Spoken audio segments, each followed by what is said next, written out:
So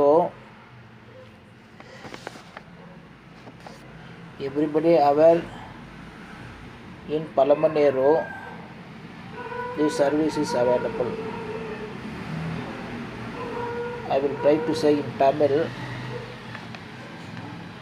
பக்கவாதத்தின் அறிகுறிகள்: உணர்வின்மை அல்லது கை கால் அசைக்க இயலாமை,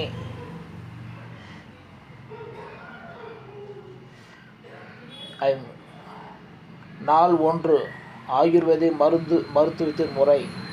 நோயாளிக்கு 1ஆம் நாள் நோயாளிக்கு வெறும் வயிற்றில் 2 முறை மருந்து கொடுக்கப்படுகிறது.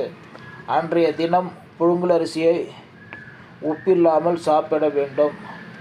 சர்க்கரை மற்றும் வெல்லம் இல்லாத சூடான பாலை எடுத்துக்கொள்ளலாம். மருந்து உட்கொள்ளும் நாளில் எந்த ஒரு பொதுவான மருந்துகளும் மாரடைப்பு, பிபி, சுகர், தைராய்டு உட்கொள்ள வேண்டாம். 2ஆம் நாளில் இருந்து பொதுவாக தினசரி மருந்துகள் உட்கொள்ளலாம். 2ஆம் நாள் முதல் 15 நாட்களுக்கு பின்பற்ற வேண்டிய உணவு முறைகள் பற்றி.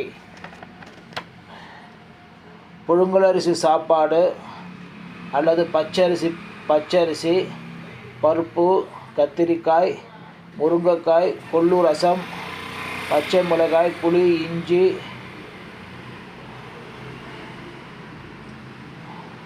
காரம் ருசிக்கு தகுந்தபடி, நிலக்கடலை அல்லது சூரியகாந்தி எண்ணெய், உப்புமா, சப்பாத்தி, சேமியா, பூரி, இடியாப்பம், அரிசி தோசை, உளுத்தம்பருப்பு இல்லாமல், கோதுமை மாவு, கோதுமை களி, அரைக்கீரை, சிறுகீரை, முருங்கீரை, காலிஃப்ளவர், முட்டைகோஸ், புளியோதரம்,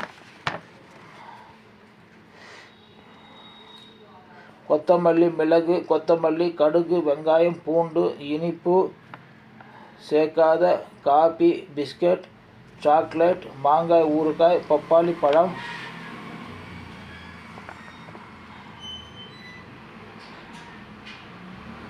உட்கொள்ளலாம்.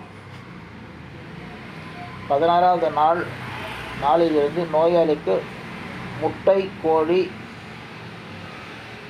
கறி, ஆட்டுக்கறி எடுத்துக்கொள்ளலாம். சைவ உணவு அருந்துபவர்களுக்கு பொருந்தாது. 17ஆம் தேதியிலிருந்து 20 நாட்கள். இந்த நாட்களில் இடைவெளியில் மீண்டும் தொடர்பு கொள்ள வேண்டும்.